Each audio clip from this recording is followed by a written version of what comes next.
Hi, it's Leslie. Sister Wives.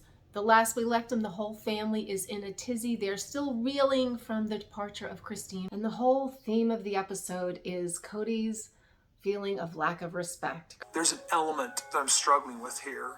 I've been left feeling pretty disrespected. Men don't love people back who don't respect them. Kody's main issue. I get no respect. That is his problem. He cannot love any woman who is not giving them the respect that he deserves. And when we say respect, we mean loyalty, we mean obeying. They are in a sad state. Robin and Kody have mad and sad totally covered. Everyone is in a different place, but Christine, of course, is ecstatically happy because she is moving on. I may be going out on a limb here, but I'm predicting within the next few seasons, if the show lasts that long, it will be called Sister Wife, because there will be one wife left, and that will be Robin.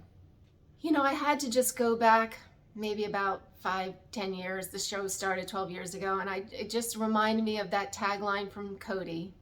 Love should be multiplied, not divided. Love should be multiplied, not divided. Oh well, I guess that's run its course because now we're all dividing. Kind of funny. Christine doesn't want a relationship with me or my kids. I guess she disappears to a certain extent out of my life. If I happen to run into her when Truly's over, just sort of stay out of her way. As you can see, Robin has completely embodied the role of the victim here. She is beyond devastated. Her whole world is crashing down. This was everything she wanted in life, like Kody. What's so curious about Robin is everybody has an issue with her, and she just seems so sweet and innocent and just kind of so agreeable and everything, yet Janelle and Christine both have issues with her with trust and things that relationship is nothing worth saving. And Robin comes off so sweet and innocent, like who wouldn't want to be friends with her? There must be more to that. It's really hard to be optimistic when a bomb just went off and blew up pretty much all of your hopes. The collateral damage will last for generations. Collateral damage? For generations to come? Am I just being insensitive, or is this a little overdramatic? Does the family, generations to come? Really now? That's gonna... I don't know. That's a little too much for me but maybe I'm just insensitive. So the question came up, now that Christine is leaving, of course, Mary, has been approached saying, well, what's wrong with you? Why are you still there? Because you're obviously getting nothing from this relationship. I beg to differ. What does Mary have to leave for? Her daughter is off living her life. She doesn't want to live in a big city of Chicago, wherever they are.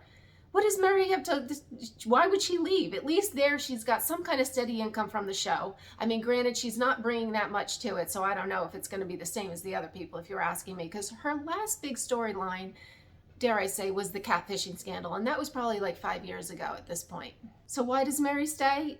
She stays because why not? I mean, what else has she got to do? It's a better situation, and she can hang her hat on that, though, these are my beliefs and everything like that. No, she just doesn't have a better situation to go to, and so be it.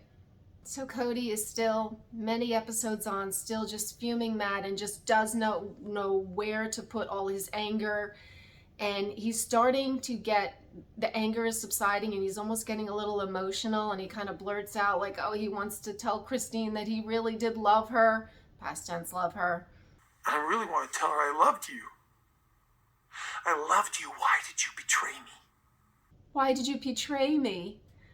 Well, you kind of betrayed her because you could get over her and you could just go on to your other wife, and as she's left there with nothing, I mean, it's easy for you. I mean, you left her also emotionally, so I beg to differ. Just because you're staying, physically in the marriage doesn't mean you haven't already left her. So it was an episode, Janelle's still lugging water out to her RV over there, and she has her daughter in tow, and I guess it's not the fun experience that she thought it would be. I mean, yeah, of course, and Kody is right.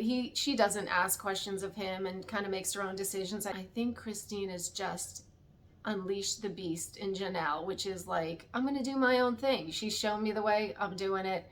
So Kody wanted Janelle to buy Christine's house. He was so emotionally destroyed from that. Didn't even want to look at Christine, didn't even want to drive by the house yet. He's now wants to buy the house and live in it with Janelle. Makes no sense to me. He has all this money. It's whoever is their accountant, they're so spread thin with all these investments and everything, yet they can't pay off the property, which sounds like just a small amount, yet they can't do that, and he wants to buy houses and rent them out, and like finish one thing before you go to the next. It's just, he's all over the place. Like it's like kids, the more the merrier, and just like, even if you take on too much and you can't handle it all, which is what they've done financially and family wise. But in a sense, Kody and Janelle are just like a regular married couple, because they always say one of the main things that married couples fight over is money. So they got that in common with regular married folk, that they're fighting over money. So there you go.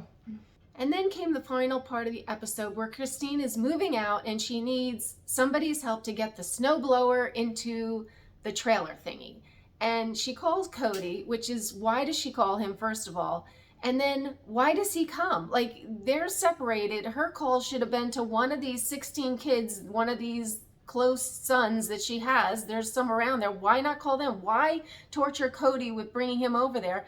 I mean, and the one time I had to feel sympathy for him, at least he was nice enough to come. Like, he should have been like, no, you're on your own, kid.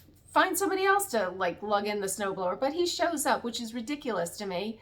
You know, and then Christine is just, like, ordering around, and Kody's just lost all his power. He's just a shell of a man, just kind of taking orders from everyone. It's just, like, killing him.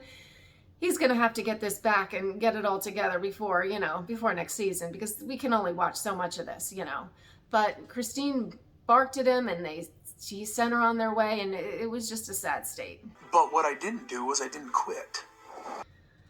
But Kody claims to the end, you know, the one thing he didn't do was quit, and I beg to differ, because when you emotionally leave a person and you basically then fill that emotional void with somebody else, you've left them, you've quit on them. I mean, just because you're physically still in the marriage doesn't mean you haven't quit on the person. So Christine is just doing what she needs to do because Kody's already quit on her. So I beg to differ, Kody. You have quit. So we're just waiting for them to pay off that property. They are leasing and renting and wanting to buy over here and over there, but they still can't pay off the property, so they can subdivide it into 5 lots so they can have 1 or 2 to rent out. I'm convinced, let the record show, it is to add another wife, and that will be coming, and that will be next season, I'm thinking. You know, I checked, and it's 12 seasons in. I believe 13 seasons. It's going to be friggin' adding another wife and some little babies, and that'll make Robin happy because they'll all be able to grow up together. But anyway, if you liked my episode recap, please subscribe and hit that notification bell. But if you don't want to do that, if you liked it, just please hit the like button. That also helps too. And I will see you next time. Bye.